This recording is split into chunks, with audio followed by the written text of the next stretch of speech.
ఈరోజు మనం multiple myeloma నిర్ధారణలో ఎలాంటి పరీక్షలు ఉంటాయో వివరంగా తెలుసుకుందాం. ఈ ప్రక్రియ అంతా చూడ్డానికి కొంచెం కష్టంగా అనిపించినా దాన్ని వీలైనంత సులభంగా అర్థం చేసుకునే ప్రయత్నం చేద్దాం. వ్యాధి నిర్ధారణ అయిందని తెలిసాక మనసులో మొదటిగా వచ్చే ప్రశ్న, సరే ఇప్పుడు తర్వాతేంటి? దానికి సమాధానం కొన్ని పరీక్షలు చేయించుకోవడంతో మొదలవుతుంది.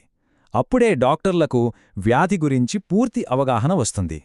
దీన్ని ఒక రకంగా చెప్పాలంటే ఒక డిటెక్టివ్ పనిలా ఊహించుకోవచ్చు. ప్రతి ఒక్క పరీక్ష ఒక ఆధారం, అంటే ఒక క్లూ అన్నమాట. ఈ ఆధారాలన్నీ కలిపితేనే వ్యాధికి సంబంధించిన పూర్తి చిత్రం మన కళ్ల ముందు కనిపిస్తుంది. సరే, ఈ పరిశోధన ఎక్కడ మొదలవుతుంది అంటే అందరికీ తెలిసిన చాలా సింపులైన రక్తం, మూత్ర పరీక్షలతో. వీటితో శరీరానికి పెద్దగా ఇబ్బంది కూడా ఉండదు. ఈ మొదటి పరీక్షలు మన సాధారణ ఆరోగ్యం ఎలా ఉందో ఒక అంచనా ఇస్తాయి. ముఖ్యంగా మైలోమాకి సంబంధించిన కొన్ని సంకేతాలు, అంటే రక్తహీనత, శరీరంలో కాల్షియం పెరగడం, కిడ్నీల పనితీరులో మార్పులు వంటివి ఏమైనా ఉన్నాయా అని చూస్తారన్నమాట. ఇప్పుడు అసలు విషయానికొద్దాం. ఈ పరీక్షల్లో ముఖ్యంగా వెతికేది అసాధారణ ప్రోటీన్లను.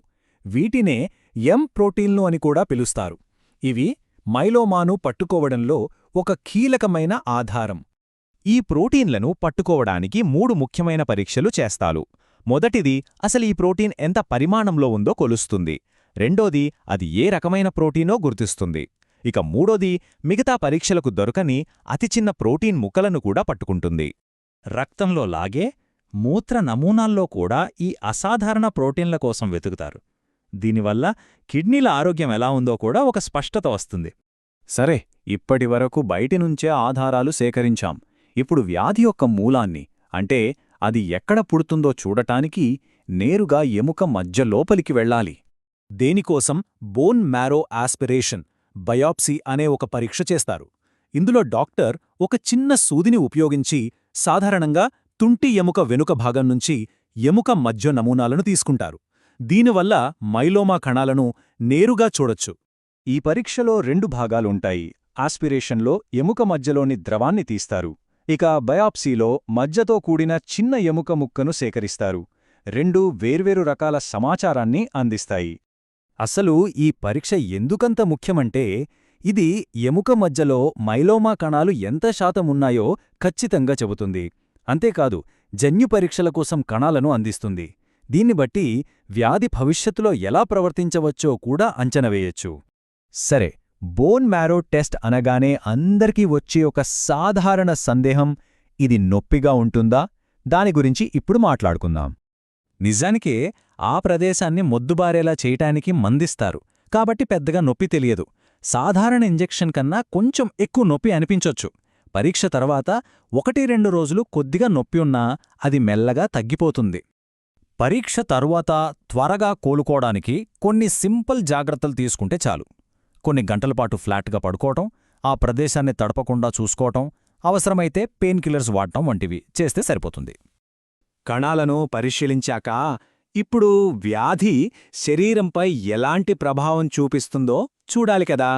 దానికోసం ఇమేజింగ్ పరీక్షలు చేస్తారు. మైలోమా వల్ల ఎముకలలో చిన్న చిన్న రంధ్రాలు ఏర్పడతాయి. వాటిని ఆస్టియోలైటిక్ లీజన్స్ అంటారు.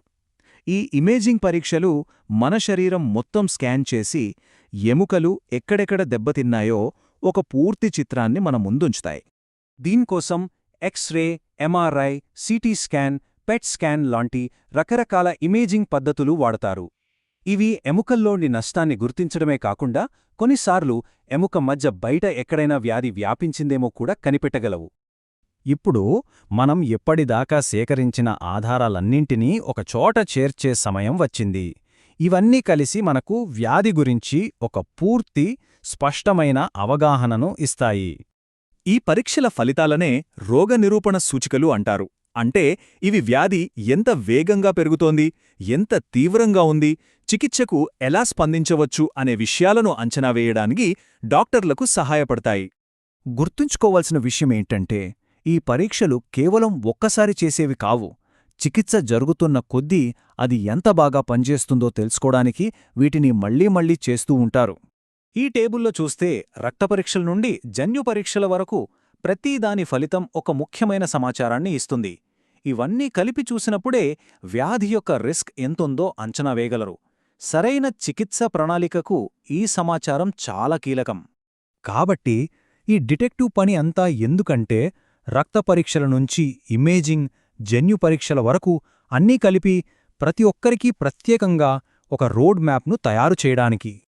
సరే, ఇప్పుడు మన ముందు వ్యాధికి సంబంధించిన పూర్తి చిత్రం స్పష్టంగా ఉంది.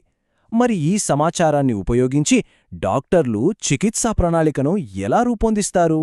అదే తర్వాతి అత్యంత కీలకమైన అడుగు. ఈ పరీక్షలన్నీ ఆ ప్రణాళికకు పునాది అన్నమాట.